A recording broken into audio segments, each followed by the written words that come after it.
I think there are several things that make a good teacher, but the first one has to be that you like working with young people. You have to like kids. When I ask myself what makes an excellent teacher, it's someone who has a thirst for their own learning and believes in lifelong learning, someone who loves coming to work each day. It's also a person who is passionate about his or her craft and is able to identify the individual learning styles and needs of each child and design learning experiences that are challenging for the students. The second is that it's now a collaborative process, so you'll have to really like working with teams and contribute to teams and not work in isolation. Yeah, I think they need a big push on that. It's done in partnership, it's done locally and it's done globally.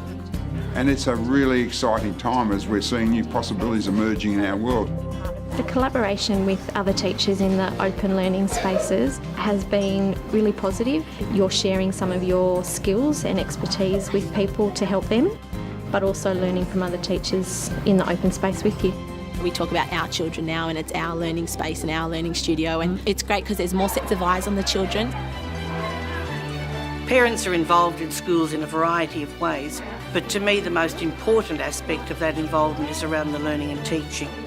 The third is that you need to have a deep understanding of your discipline base and your knowledge base. You have to be an expert at that material.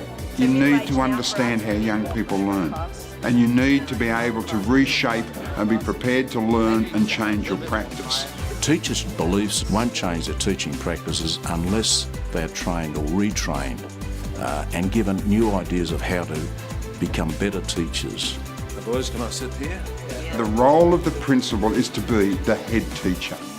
The head teacher will set the tone, the expectation, and devise ways to work with teachers to build the capacity, to build the teams, to stretch the teachers, to ensure that every child is learning. So the focus of our leaders in our schools is to really get in, work in situ, in context with our teachers. You learn about the work by doing the work. So that's our mantra here.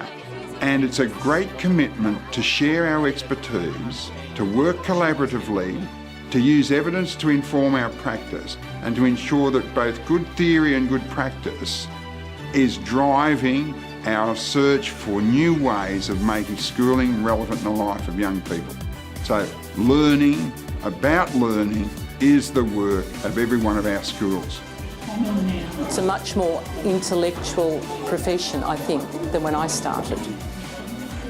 You can't come into teaching thinking that you've got it all in 4 years at university.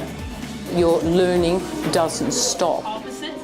I think that the best thing to do for a young teacher is to make sure you have good support around you and speak to your mentors and try to generate good relationships so that you can call on those people when you need to and seek out that support. And finally, I think you've got to get some joy out of it and be able to celebrate that learning. We want our teachers to have a professionally rewarding working life that continues to challenge and stretch them, invest in them and build their capacity. We do know we can make a difference, and you will have colleagues who will support you. You only have to remember one thing. Your responsibility is to be better at your craft tomorrow than you are today. And if you do that, you'll have an extraordinary teaching career because you will touch the lives of kids in so many powerful ways that I could never explain through my stories. But you get your stories and you share those stories. And that's the beauty of teaching.